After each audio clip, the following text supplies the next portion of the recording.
Halo, selamat pagi. Bertemu kembali dengan saya Andi bersama Ngopi Pagi Channel. Baik, kali ini saya akan menjelaskan tentang diagnosis dan penata laksanaan COVID-19 bagi tenaga kesehatan. Oke, barangkali kita akan melihat ya latar belakangnya terlebih dahulu. Next. Pada awalnya tanggal 31 Desember 2019 ada laporan perwakilan dari WHO di Cina. Yang pertama itu kasus pneumonia yang tidak diketahui etiologinya di kota Wuhan ya, yaitu di provinsi Hubei. Nah, kemudian tanggal 7 Januari pneumonia yang tidak diketahui etiologinya atau jenis baru coronavirus atau novel coronavirus. Kemudian ada perkembangan lagi yaitu pada tanggal 30 Januari 2020 WHO mendeklarasikan penyakit nCoV atau Public Health Emergency of International Concern. Nah, kemudian pada tanggal 12 Februari tahun 2020 WHO juga memberi nama penyakit ini yaitu Coronavirus Infection Disease COVID-19 dan nama virus SARS-CoV-2. Kemudian tanggal 29 Februari 2020 COVID-19 menyebar di 53 negara. Dan tanggal 2 Maret 2020 dua kasus pertama terkonfirmasi positif di Indonesia. Dan 11 Maret 2020 WHO mendeklarasikan bahwa ini adalah kejadian pandemik COVID-19 yang menyebar di 114 negara. Nah, itu ya yang akan melatar belakangi adanya virus COVID ini. Nah, ini adalah statistik bahwa COVID-19 di Indonesia ini berkembang sangat cepat. Dan Anda bisa lihat di sini terdapat 1414 ya, ini per tanggal 30 Maret, update 30 Maret 2020.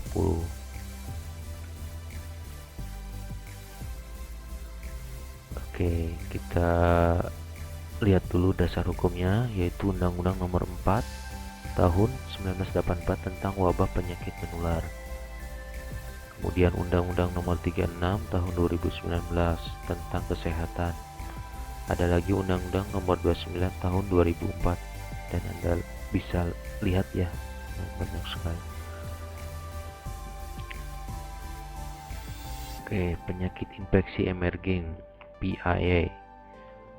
Definisinya yaitu penyakit infeksi yang bersifat cepat menyebar pada suatu populasi manusia, dapat berasal dari virus, bakteri ataupun parasit. Nah, itu ya pengertian dari PIA. Kemudian terdiri dari new emergency infection disease dan re-emerging infection disease. Penyakit tersebut tergolong sangat banyak sekali ya, mulai dari poliomyelitis, penyakit virus Ebola, terus MERS, sampai dengan nomor 11 yaitu penyakit infeksi emerging baru yaitu COVID-19. Untuk protokol kesehatan penanganan COVID-19 ini, tenaga kesehatan ataupun nakes di Pasyankes akan melakukan screening suspek COVID-19.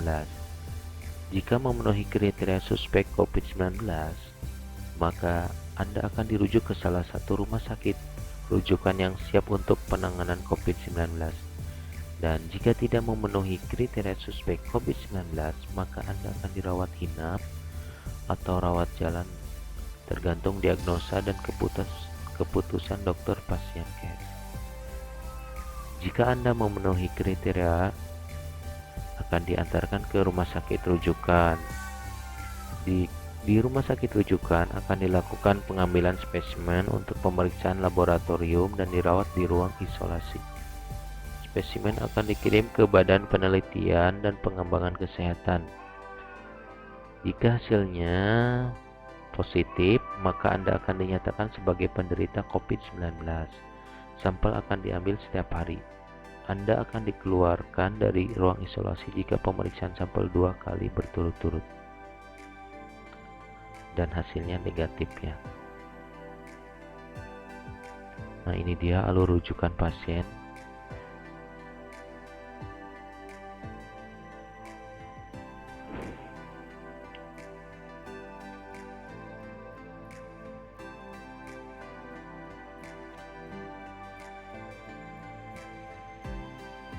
Nah, ini adalah penanganan COVID-19 di Indonesia. Anda bisa lihat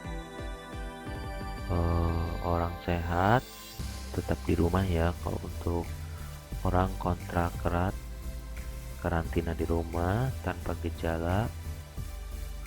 Kemudian orang kontak dengan gejala ringan, karantina di rumah, karantina wajib disiapkan dan pengawasannya. Kemudian orang dengan keluhan ispa tanpa pneumonia, kemudian dites negatif, diobatin. Kalau tesnya positif, karantina. Kemudian orang gejala pneumonia 19, PDP 3, lakukan ICU tanpa ventilator atau ICU ventilator mekanik. Kemudian yang meninggal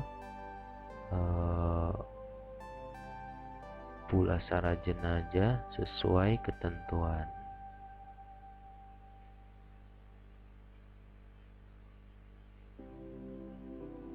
Kemudian apa sih sebenarnya COVID-19 ini? Coronavirus adalah keluarga besar virus yang dapat menyebabkan penyakit pada hewan atau manusia. Pada manusia, beberapa coronavirus diketahui menyebabkan infeksi pernapasan mulai dari flu biasa hingga penyakit seperti middle east respiratory syndrome. Kemudian virus corona yang paling baru ditemukan menyebabkan penyakit coronavirus COVID-19. Ini sumbernya dari Hello Sehat ya.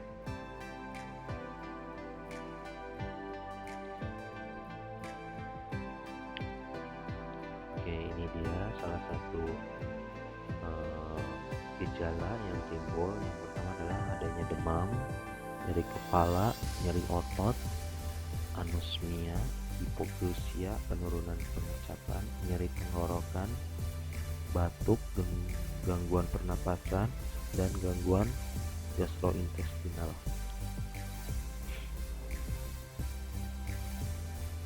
Kemudian patogenesis, badai sitokin, kita bisa lihat.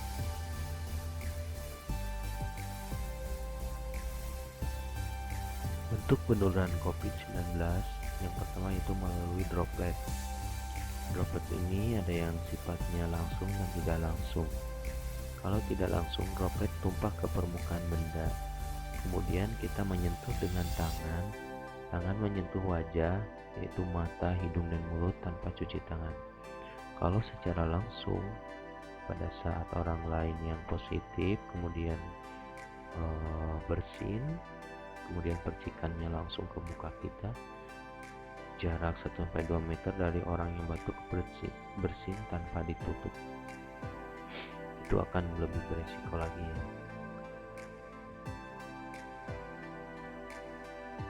Oke, di sini saya akan menjelaskan definisi orang tanpa gejala ataupun OTG.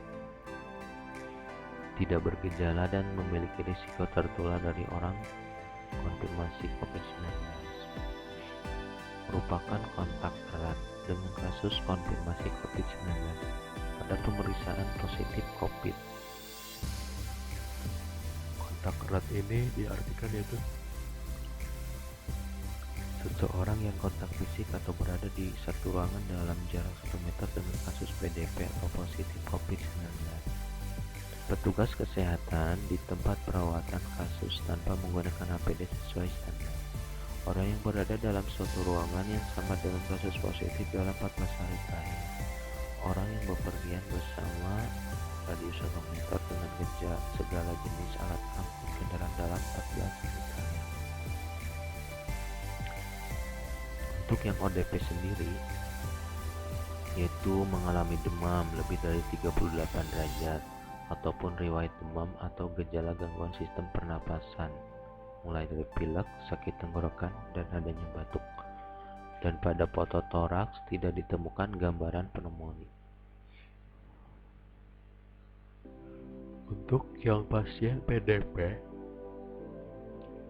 orang demam lebih dari 38 derajat Celcius atau riwayat demam disertai salah satu gejala tanda penyakit pernafasan, salah satunya batuk, sesak napas, sakit tenggorokan, pilek, pneumonia ringan hingga berat. Dan pada foto toraks ditemukan adanya gambaran pneumonia.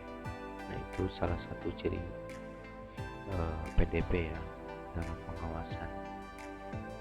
Kemudian di sini ada klasifikasi derajat keparahan gejala, mulai dari ringan, sedang, dan berat.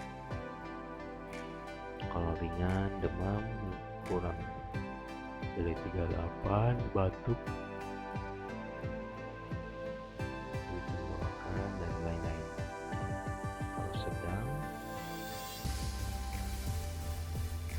dan ini untuk gejala beratnya,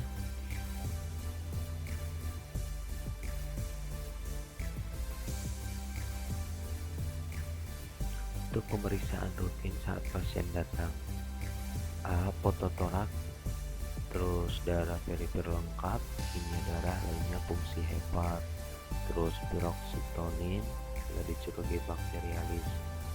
Kemudian analisis gas darah, asam laktat serum, EKG, rapid test antibody ataupun swab, CT scan. Kemudian untuk pemeriksaan penunjang, foto toraks, RT-PCR, darah perifer, kemudian kimia darah lainnya. Pemeriksaan RT-PCR dilakukannya seperti ini ya, swab tenggorokan gitu, sputum, dan bisa juga balu.